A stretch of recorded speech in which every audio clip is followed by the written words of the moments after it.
Hi, welcome back to my YouTube channel. ഇന്ന് പെട്ടെന്ന് കോളിൻകുട്ടൻ്റെ ഓരോരോ കൊതികളാണ്. ഇന്ന് പെട്ടെന്ന് അവൻ പറയാം അവന് ചോക്ലേറ്റ് വേണമെന്ന്. ചോക്ലേറ്റൊക്കെ തീർന്നിരിക്കുമായിരുന്നു. അപ്പോൾ ചോക്ലേറ്റ് വാങ്ങാനുള്ള പോക്കാട്ടെ കാണുന്നത്. വണ്ടിക്കകത്തിരുന്ന് ചോക്ലേറ്റ് ചോക്ലേറ്റ് എന്ന് പറയുന്നുണ്ടായി കേട്ടോ. ചോക്ലേറ്റ് എന്ന് പറയുന്നുണ്ടായി. ടി വി കണ്ടുകൊണ്ടിരിക്കുമ്പോൾ ഓരോന്ന് കാണുമ്പോൾ അതിൻ്റെ അകത്തെ സാധനങ്ങൾ അവന് പെട്ടെന്ന് തിന്നാൻ വേണം.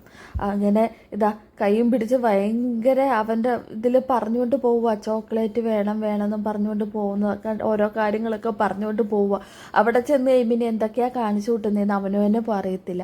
അവിടെ ചെന്നപ്പോൾ ചോക്ലേറ്റ് വേണ്ട, അപ്പോൾ ജ്യൂസ് മതി. ജ്യൂസ് തപ്പുന്ന വഴിവഴിയൊക്കെ കാണുന്നത്. അവിടെ ചെല്ലുമ്പോൾ എവിടേക്കാണ് സാധനങ്ങൾ ഇരിക്കുന്നതിന് അവന് കൃത്യം അറിയാം. പിന്നെ അവന് കേക്ക് വേണം.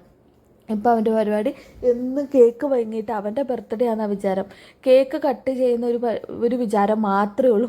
എന്നാൽ കേക്ക് കടിക്കുമോ അതൊട്ടില്ല. അങ്ങനെ ഞങ്ങൾ കേക്ക് കൂക്കിക്കൊണ്ടിരിക്കുകയത്. അവിടെ അപ്പം ഇച്ചിരി വെറൈറ്റി ഉള്ളു. അപ്പോൾ വേറൊരു സെക്ഷനും കൂടി ഉണ്ട്. അവിടെയും കൂടെ കേക്ക് പോയി നോക്കാമെന്ന് വിചാരിച്ച് നോക്കും. അത് അവനെ ഒരെണ്ണം എടുത്തുകൊണ്ട് കൈ പിടിച്ചുകൊണ്ട് നിപ്പ് തുടങ്ങി.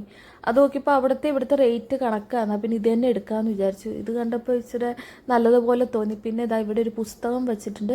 ആ ബുക്കിൽ നോക്കി നമുക്ക് നമ്മുടെ മോഡൽ അനുസരിച്ച് നമ്മൾ പറയുന്നതിനനുസരിച്ച് അവിടെ ഉണ്ടാക്കി തരും. ഓരോ മോഡലിലും അവിടെ ഡിസൈൻ ചെയ്ത് വെച്ചിട്ടുണ്ട്. അതുപോലെ തന്നെ വേറെ കേക്കുകൾ ഉണ്ട്. അതിൻ്റെ ഇടയ്ക്ക് അവൻ എപ്പോഴും മേടിക്കുന്ന കേക്ക് പോപ്സ് അത് വേണമെന്നും പറഞ്ഞ് കരച്ചിലായി. അപ്പോൾ കേക്ക് പോപ്സ് എടുത്തപ്പോൾ അത് വേണ്ട, വേറെ ഐസ്ക്രീം മോഡലിലുള്ള ആ കേക്ക് മതി. അങ്ങനെ അത് പറഞ്ഞിട്ട് അത് എടുത്തു കൊടുത്തു.